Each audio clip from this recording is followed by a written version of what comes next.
orar por todos los papitos y vamos a celebrar a los padres. Un abrazo. Creo que ya le han celebrado el domingo a los papás, ¿sí o no? A mí me celebraron. Esta es una segunda instancia. Como mi hijo siempre tienen 2 cumpleaños, le gustan 2 cumpleaños. Dios le bendiga, Dios te bendiga. Muy buenos días, queridos hermanos. Una alegría estar acá, como en casa nuevamente, en nuestra casa espiritual, el Templo Lomas de Macul. Anticipándome a que al final es probable que no alcance a decirlo, se los voy a decir ahora. Cambiamos el culto de la mañana como una ocasión especial para la tarde, allá en Puente Alto, a las 7 de la tarde. Vamos a estar celebrando unos arreglos que hicimos en el templo y quiero extenderle la invitación a aquel que pueda y quiera. A las 7 de la tarde vamos a estar ahí hasta las 9 dura el servicio y después vamos a estar compartiendo algo entre todos. Así que le dejo la invitación abierta si nos quiere acompañar allá en Avenida Eduardo Cordero. La lectura que vamos a hacer para iniciar está en 1 Corintios 15.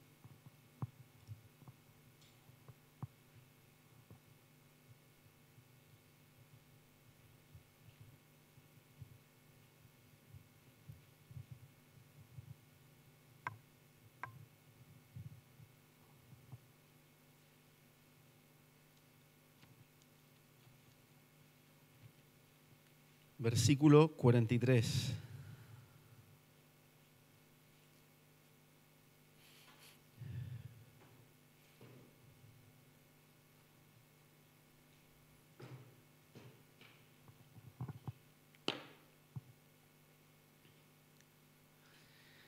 Oremos antes de comenzar. Amado Padre Celestial, le damos muchísimas gracias por encontrarnos juntos en este lugar. Gracias, Señor, por ser nuestro Padre. Gracias por cuidar de cada uno de nosotros, por sostenernos, por permitirnos ahora recibir este alimento espiritual que sea de edificación para cada uno, para sus familias, para todos nosotros como iglesia suya. Señor, mientras estamos atentos a su voz, usted edifique su reino en nuestras vidas, en este lugar. Señor, ponemos todo nuestro ser rendido a sus pies para que su Espíritu Santo nos dirija en todo lo que vamos a compartir, meditar, decir, en el nombre precioso de Jesús nuestro Señor. Amén.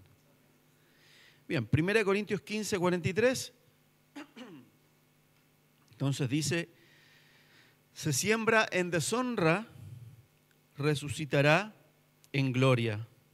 Se siembra en debilidad, resucitará en poder. Qué tremendo y qué sorprendente que nuestro Dios, al encarnarse en la persona de Jesucristo, necesitó de un papá terrenal. ¿Le parece? Porque Dios lo tiene todo y aún estando en esta tierra, el Espíritu Santo iba a estar con él, nada le iba a faltar para cumplir su misión, pero necesitó un papá terrenal. Porque podría haber María quedado esperando este hijo santo y, como tantas mujeres, criarlo sola. Podría haber sido.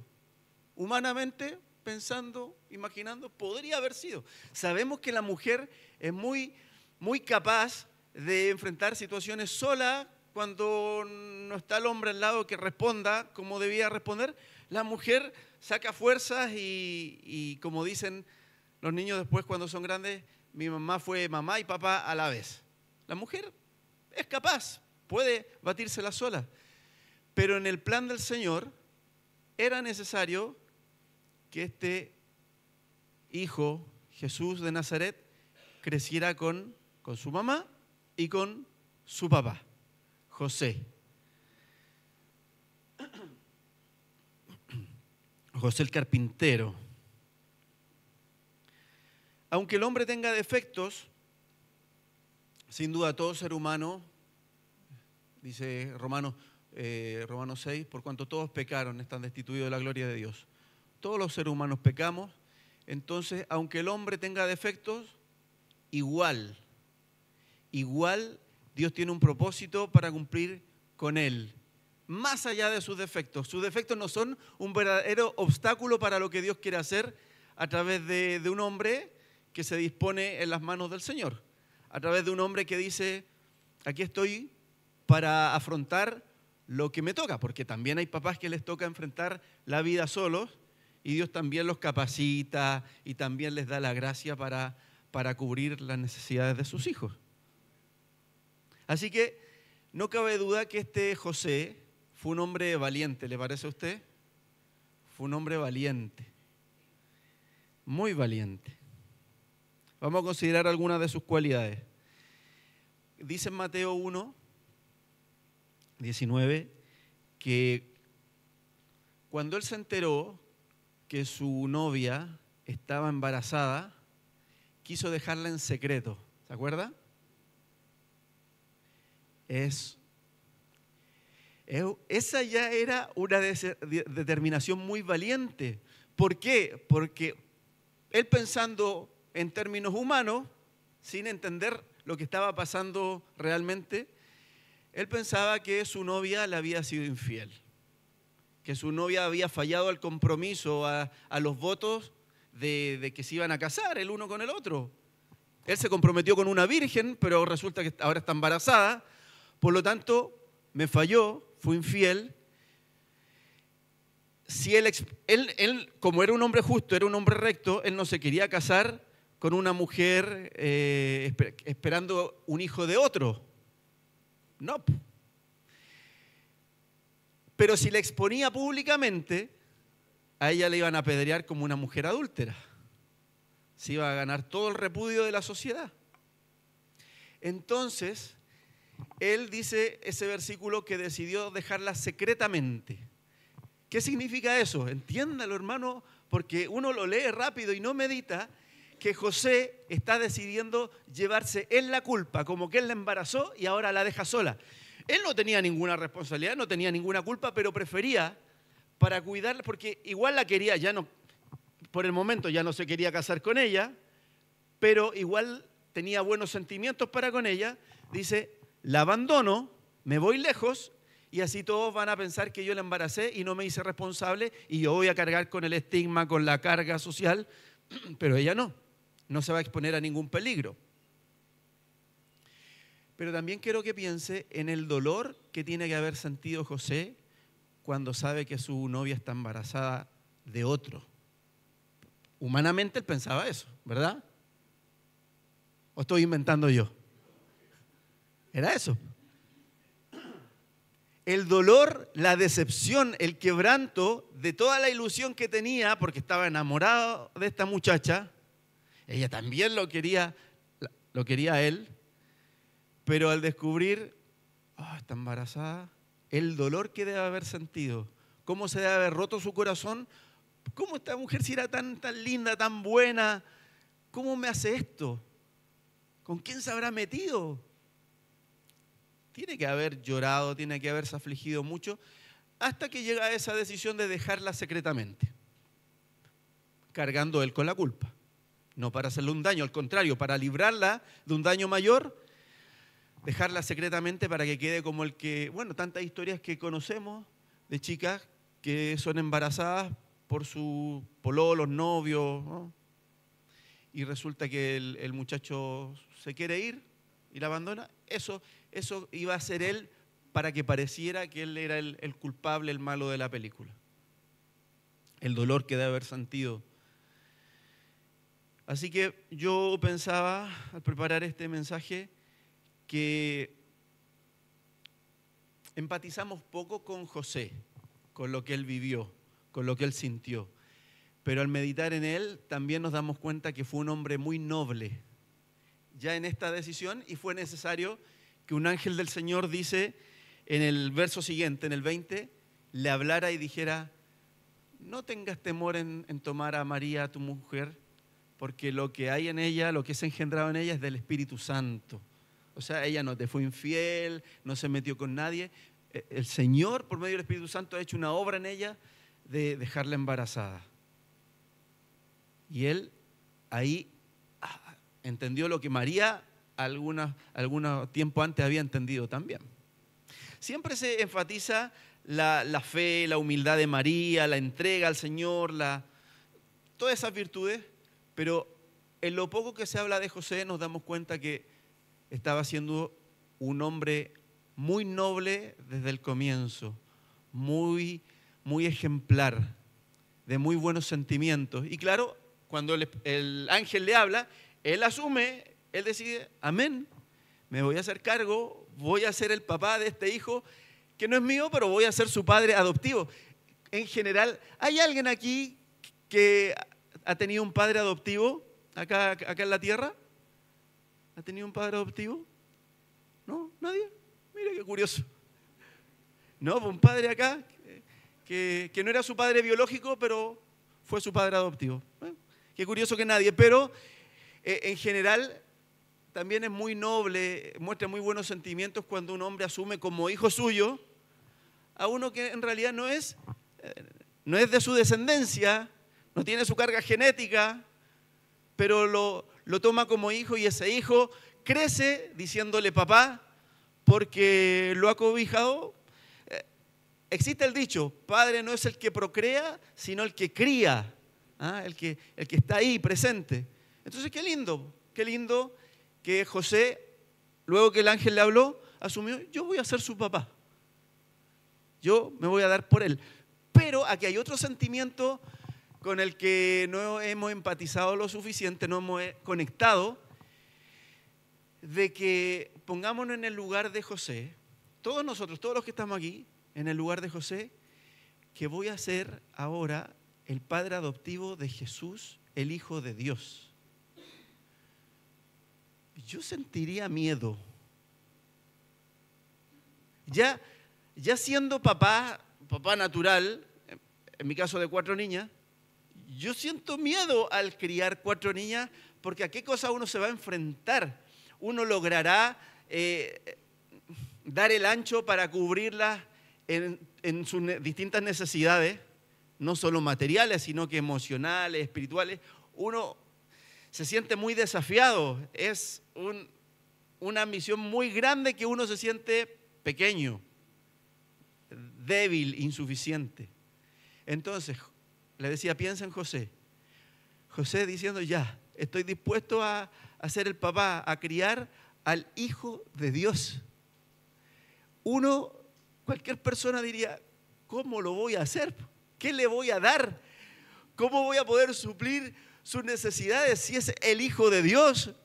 Lo tiene todo con Él, pero me va a tocar a mí estar en el día a día con el Hijo de Dios y preocuparme. Y si lo tengo que corregir, si le tengo que enseñar, si tengo que, cubrir sus distintas necesidades, ¿cómo lo voy a hacer? No era un empresario, no era un político, no era un jefe militar. José era la palabra original en griego es un tecnón. En nuestra Biblia se acostumbra a traducir como carpintero, pero perfectamente podría decir albañil. Tecnón no solo es carpintero o albañil, podría ser herrero, todo aquel que se dedica a un trabajo manual, un oficio manual. ¿Ya? Sí, un técnico de un área muy concreta, cotidiana, digamos. Yo soy un simple tecnón, soy un simple, póngale carpintero, albañil o como quiera. Soy esto nomás. ¿Cómo yo voy a cubrir como papá toda su vida al Hijo de Dios? ¿Quién soy yo? ¿No se habrá equivocado Dios? ¿Realmente quiere que yo lo haga? ¿No tendrá a otro para hacerlo? Pero claramente le estaba hablando a él. José lo asume y él sabe sus limitaciones. Además, no olvidemos que la Biblia en Mateo, en Marcos, nombra a 4 hermanos más de Jesús, 4 hermanos hombres, y dice, y todas sus hermanas. ¿Cuántas fueron las mujeres? No sabemos, pero ya con 4 hermanos hombres, más las hermanas, era una familia bastante grande la de Jesús. Así que José tenía que decir, bueno, tendré que saber dar el ancho.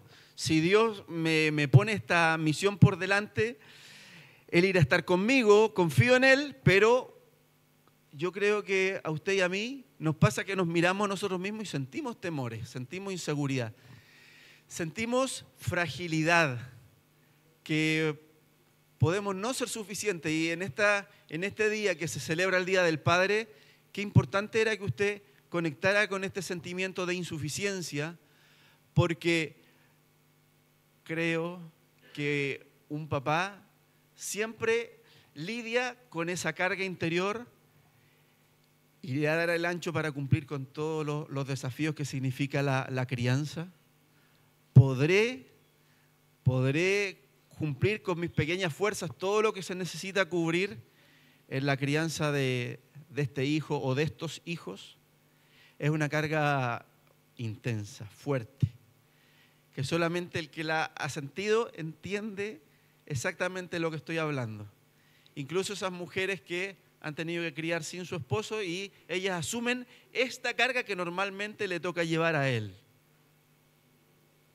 El que la ha sentido sabe de lo que estoy hablando, y aquí en el caso de José era, pero este hijo no es cualquier hijo, no es cualquier hijo adoptivo, es el Hijo de Dios y me lo encomienda a mí, que soy un tecnón y que no sé todas las cosas y que tengo mis defectos también, pero me lo encomienda a mí. Yo voy a ser su papá. Cuando tenía 12 años y se pierde en el templo y José y María se tienen que devolver, María le dice, ¿por qué nos has hecho esto a tu padre y a mí? Para que tengamos claro que a José le llamaba padre. ¿Ah? No solo sacralicemos la palabra padre como que es solo del Padre Celestial, no, también el Padre terrenal es un padre. José era su padre, su papá. El que lo criaba, el que le proveía, el que lo cuidaba.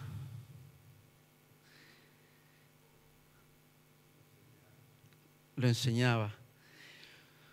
José era también del linaje de David, el linaje real del pueblo de Israel, de la tribu de Judá.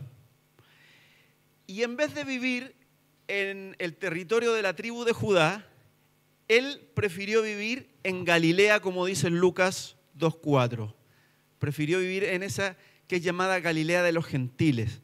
Judá tiene un prestigio porque es el territorio de los judíos, el pueblo de Dios. Galilea no es Galilea de los judíos, es Galilea de los gentiles. Y José, siendo del linaje del rey David, de la tribu de Judá, él había preferido vivir en la región de Galilea, específicamente en la ciudad de, y apunto así porque está hacia el norte, en la ciudad de Nazaret. Eso nos habla de la sencillez de este hombre. No era un hombre de... ¿Se ha fijado esas personas que les gusta impresionar con la apariencia? No sé, con las cosas que externamente se puedan mostrar. Ostentoso. Este era un hombre que no tenía ningún problema en identificarse con lo sencillo. Nazaret incluso era una ciudad despreciada. De Nazaret puede salir algo bueno, decían. Ya dije, Galilea de los gentiles. Gentil era sinónimo de perros para los judíos. Los judíos, que se consideraban superior, consideraban a los gentiles, a las naciones gentiles o paganas, como perros. Fuerte, pero esa era la mentalidad, esa ha sido la mentalidad judía que ha predominado. Y José, siendo claramente un judío de tomo y lomo, él no tenía ningún problema en vivir en Galilea. Me gusta tanto cuando a Jesús se le llama el maestro de Galilea, porque tiene que ver con luz para salvación de los gentiles.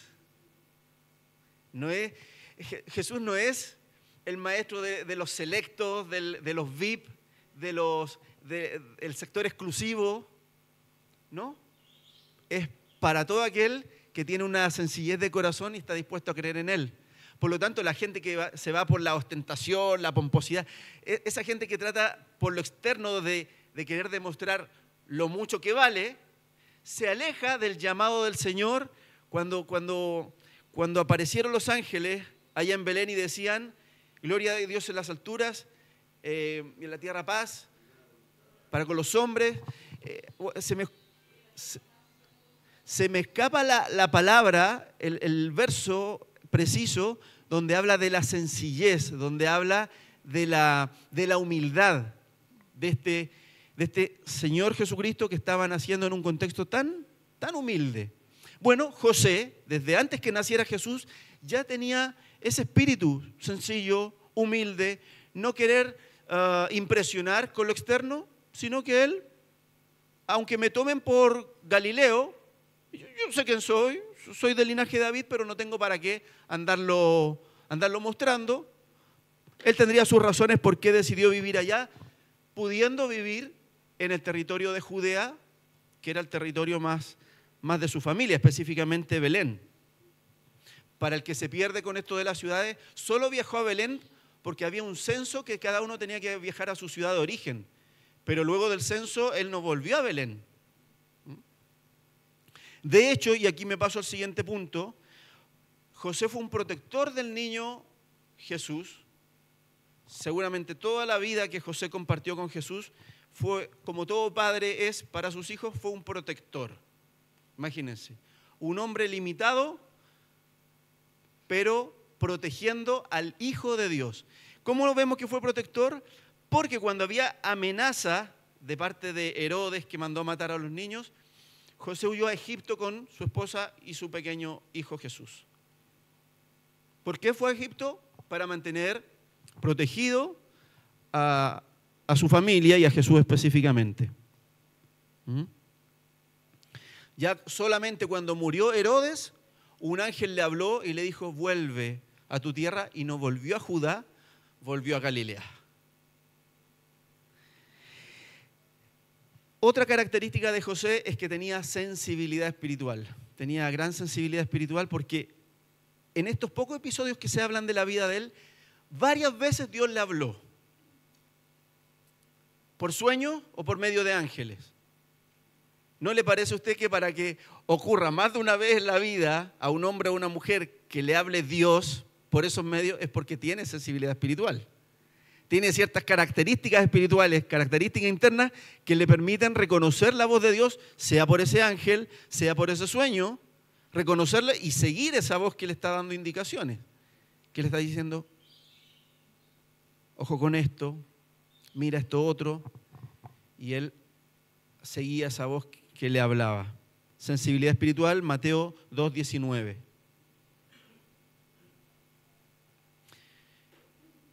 Cuando somos humildes y hemos conocido al Señor, es más fácil que Dios nos hable que cuando somos soberbios, arrogantes, autosuficientes, cuando creemos sabérnoslas todas, es difícil que Dios nos hable, aunque estemos en los caminos del Señor. ¿Por qué? Porque no reconozco que tengo necesidad de Él, sino que yo decido y decido bien. Uno siempre cree que solo decide bien, pero cuando es humilde, Señor, ¿qué hago? Yo creo que esto, pero ¿qué me dices tú? ¿Qué quieres de mí? ¿Qué quieres que haga? José tiene que haber sido un hombre con esa sensibilidad, con esa humildad permanente, esa dependencia del Señor. Importante característica. Y como ya dijimos, José era también un trabajador manual. En Mateo 13:55 dicen, ¿no es este el hijo del carpintero? Y en Marcos 6:3 se dice diferente la frase. ¿No es este el carpintero? La gente que está sorprendida de él. Ya sabemos que tecnón se traduce en nuestras versiones como carpintero. Lo importante es entender que es un trabajo manual, porque podría ser albañil o algo parecido. Pero en esta diferencia de Mateo 13:55, no es este el hijo del carpintero. A cuando se dice, no es este el carpintero, ¿qué significa? Que así como Jesús fue un hombre común y corriente en los primeros 30 años de su vida, porque no empezó su ministerio, no empezaba a hacer milagros, a predicar públicamente, bajo perfil, viviendo con su familia, o quizás ya se había independizado, tendría su negocio porque dice que él también era un tecnón, un trabajador manual. Pero el mismo trabajo o oficio que aprendió con su padre, que heredó de su padre, de su papá José. Entonces, podemos rápidamente concluir que José, entre las cosas que le transmitió a su hijo Jesús, fue este trabajo como medio para subsistir, para ganarse la vida. Eso dice mucho. Porque hasta el día de hoy, el trabajo manual, sea albañil o carpintero, es un trabajo modesto, es un trabajo sencillo, no un trabajo donde a la persona la llenen de galvanos, de reconocimientos, de premios, de gloria. No. Es un trabajo que se hace día a día, se termina un trabajo, recibe su paga, pero no es para hacerse rico, es un trabajo sencillo. Como decía, cuando José asumió este llamado podría haberse sentido tan insuficiente y con este trabajo, ¿por qué me llamas a mí, Señor, que soy un tecnón solamente? Pero sabemos en el Señor que lo importante no es lo que uno tenga, sino que aquello que uno tenga, lo considere mucho, más o menos, o lo considere poco, lo que uno tiene en el Señor, ponerlo a los pies de Él. ¿Ah? Al Señor no le impresionan las cantidades, los títulos, los reconocimientos humanos, la fama. No le impresiona eso. Le impresiona que lo que tengamos, aunque uno considere que sea poco, lo pone, Señor, aquí está, a tus pies. Haga con ello como usted quiera, Señor. Aquí está. Y él, su oficio de tecnón, lo puso a los pies del Señor y se lo transmitió al santo Jesús de Nazaret, al maestro de Galilea. Se lo transmitió de tal manera que Jesús fue conocido, fue reconocido por la gente también como un tecnón. ¿Cuánto tiempo habrá habido ahí entre José y Jesús de pasar tiempo juntos, de compartir? Vamos conectando rápidamente. Jesús, por lo tanto, era el hijo mayor de varios hermanos. El hijo mayor tiene una cierta responsabilidad porque está más tiempo con el papá, por lo tanto, de asumir la parte del negocio familiar, de contribuir al sustento familiar por medio de su trabajo y con esos recursos también ayudar a sostener al resto de sus hermanos. Entonces, ¿cuánto tiempo habrá compartido José con este hijo mayor al cual le traspasó todos sus conocimientos con la mayor dedicación? ¿Habrá cometido errores Jesús en el camino? Cuando estaba arreglando algo, clavando unas cosas por aquí, ¿habrá cometido errores? ¿O todo lo hacía perfecto desde chiquitito, supo armar un mueble a la perfección? Era humano, no nació con omnisciencia. Creo que a los cristianos en promedio se le olvida que Jesús se despojó de su gloria, de sus atributos divinos como la omnipotencia, la omnisciencia, la omnipresencia. Se despojó de atributos como esos y vivió las limitaciones de un hombre normal y fue aprendiendo cosas porque no las sabía todas. Así que se habrá equivocado en el camino. Quizás recibió un encargo que él no pudo cumplir y su papá le tuvo que venir a corregir cómo lo estaba haciendo. Qué interesante, pero es parte normal de la vida, no hay pecado en eso. Pero el crecimiento. Me intriga el versículo de Hebreos. Por lo que padeció, hablando de Jesús, por lo que padeció, aprendió la obediencia. Me intriga, ¿qué quiere decir? Pero lo importante, tiene que ver con esto que él fue creciendo, no se las sabía todas. Y su papá, limitado, no era como el Dios Padre, Dios, sino que su papá José era el que le enseñaba, lo perfeccionaba, siendo que José era un hombre muy limitado. ¿Qué quiere decir todo esto? Que Dios se vale de vasos de barro, de personas limitadas para cumplir su propósito glorioso. No busca personas perfectas porque el único perfecto es Él. Pero sí es necesario que nosotros pongamos nuestra vida con todas sus limitaciones y con lo que consideramos que son nuestras fortalezas, nuestros puntos a favor, con todo a los pies de Él. Porque José lo hizo y cumplió su cometido. Fue el papá de Jesús, fue el medio que Dios utilizó para hacerlo crecer, madurar, ser perfeccionado, aprender, tener ese oficio importante para ganarse la vida al menos hasta los 30 años. Es fundamental todo lo que José hizo en la vida de Jesús, era fundamental.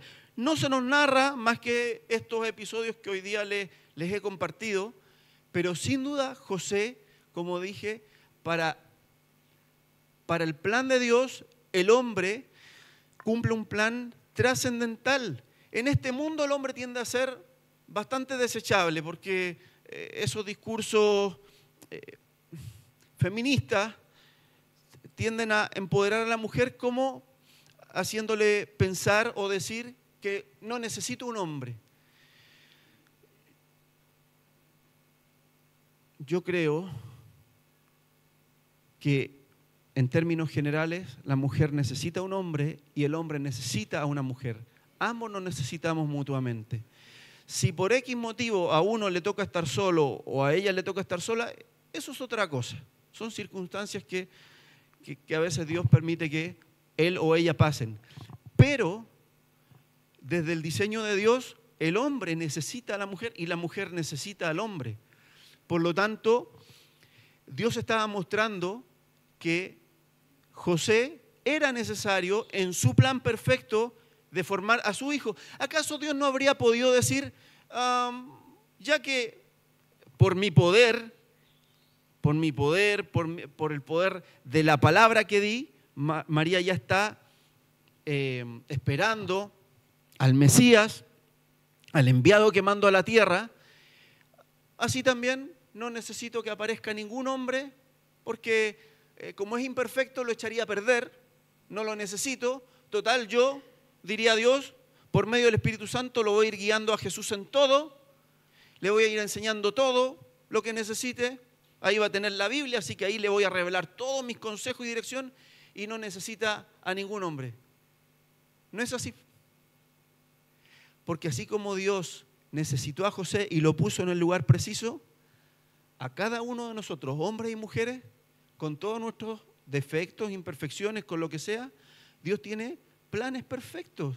En vasos de barro Él se glorifica. Lo importante es que digamos como José, siempre se recalca esto de María que dijo, he aquí tu sierva, hágase conmigo tu voluntad. Muy bien, pero José, sin haber dicho esas palabras, su actitud fue la misma. He aquí tu siervo, hágase conmigo según tu voluntad. Pero yo le agregaba en esta reflexión que él debe haber sentido toda su vida ese miedo que sentimos los papás. Daré con el ancho, podré cumplir con todo lo que se necesita, podré ser todo lo que este hijo, esta hija necesita de mí, porque soy limitado en tiempo, en inteligencia, en recursos. ¿Seré suficiente? Yo no, tú tampoco, pero el Señor en nosotros,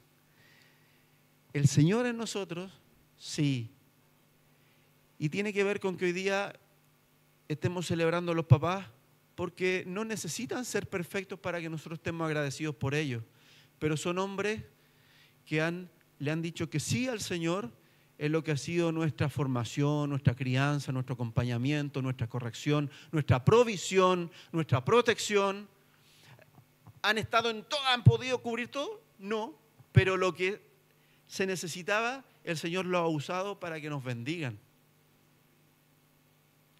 Entonces no podemos nosotros quedarnos como en este extremo de que por ahí se esperan padres ideales, padres perfectos, o los desecho como que al final soy autosuficiente y no necesito. Señor, gracias. Gracias por esta posibilidad de ser papá o de haber tenido un papá. Gracias, Señor, por lo que ha significado para mí tener un papá. Jesús daría gracias por el papá adoptivo que tuvo en la tierra.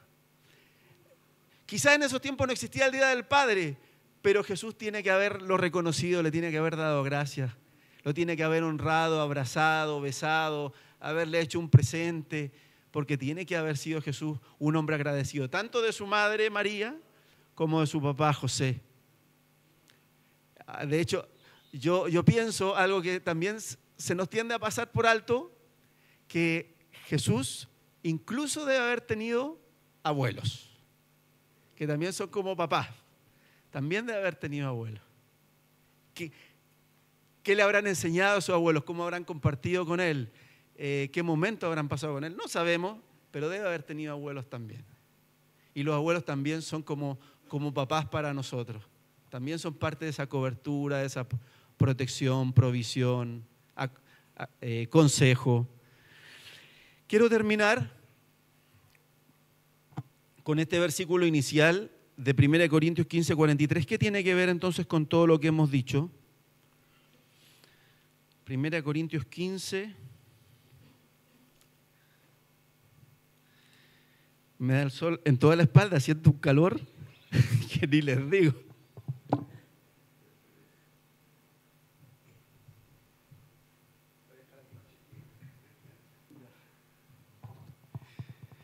Primera Corintios 15, 43, lo leímos al comienzo, pero con esto quiero terminar.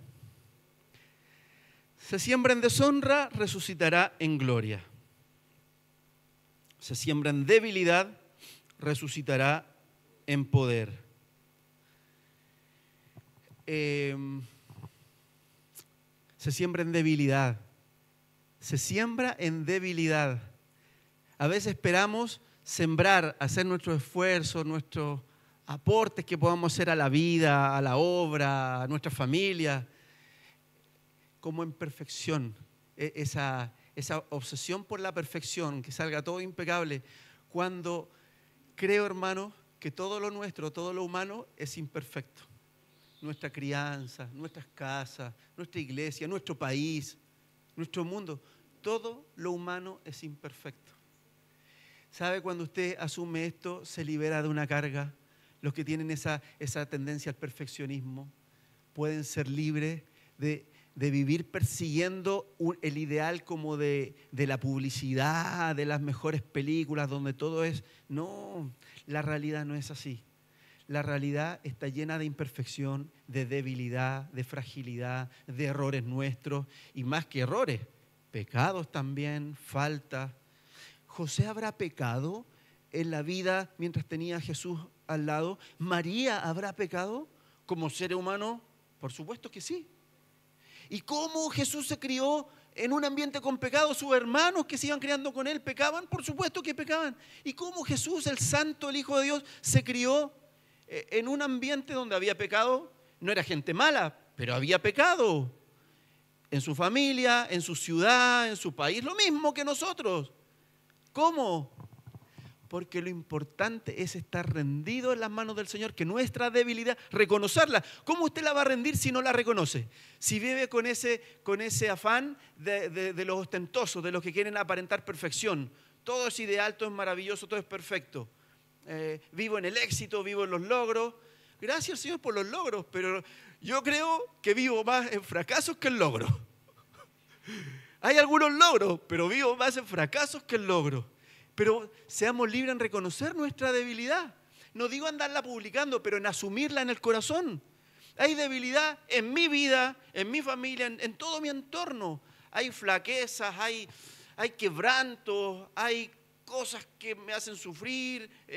Algunas culpa mía, otras vienen de otros, pero vivimos con mucha debilidad que nos rodea. Deshonra también dice ahí. Deshonra.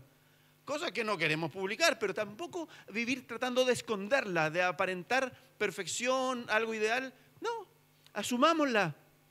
Porque sobre todas nuestras debilidades, deshonra, fragilidades, flaquezas, caídas, errores, sobre todas esas cosas, lo que es realmente importante, lo que prevalece es que mi vida, tu vida, está rendida, está entregada en las manos del Señor. Señor, te pertenezco. Y tú con este puñado de barro que tiene imperfecciones, tú haces cosas maravillosas. De manera que lo que tú vayas a hacer el día de mañana, porque el Señor tiene planes hermosos, ha hecho cosas lindas, pero tiene planes más hermosos todavía con los que le creemos. De manera que cuando tú hagas esas cosas gloriosas, yo no me crea, no me quiera llevar la gloria, porque claramente José no creemos que terminó envanecido. Crié al Hijo de Dios. Nada tiene que haber terminado postrado. Qué honra me diste, Señor, de criar a tu Hijo. Gracias, yo no lo merecía, pero gracias, María, tiene que haber terminado igual. Pero en debilidad, consciente de su debilidad, que la debilidad no le juegue en contra, no le juegue como que lo aportilla, lo está como desmoronando, tirando para abajo, ¿no? Soy débil, pero me afirmo en el Señor. Soy débil, pero Él es mi fuerza. Por Él me mantengo en pie, por Él sigo adelante, por Él sigo haciéndome esfuerzo. Temores puedo sentir, pero el Señor me tiene aquí, el Señor está conmigo. Como dice el Salmo, Jehová cumplirá su propósito en mí. Señor, tú no desamparas la obra de tus manos. Salmo 138 al final. El Señor cumplirá su propósito en mí. Usted lo puede decir, Señor, tú me tienes en tus manos y tú harás todo lo que te has propuesto conmigo porque yo no me voy a oponer, no me voy a resistir. Aunque siento temores, quizás José en alguna ocasión digo esto es demasiado grande para mí, pero contigo voy a seguir adelante. Y tú vas a cumplir tu obra a través de este vasito de barro que soy yo. Así que gracias, Señor, por las debilidades que hay en mí, porque en ti cumplen un propósito y tú no dejas de trabajar en mi vida. Tú no me abandonas, Señor, lo dice tu palabra y yo lo creo. Por lo tanto, ahí está la valentía de José, que se afirmó en el Señor, creyó en el Señor, no se soltó de Él. Así que usted, por difícil que parezca en alguna situación en su vida, afírmese, siga creyendo, siga rindiéndose y siga dando cada paso que le toca dar en Él. Amén. Amén. Gracias al Señor. ¿A qué le entrego?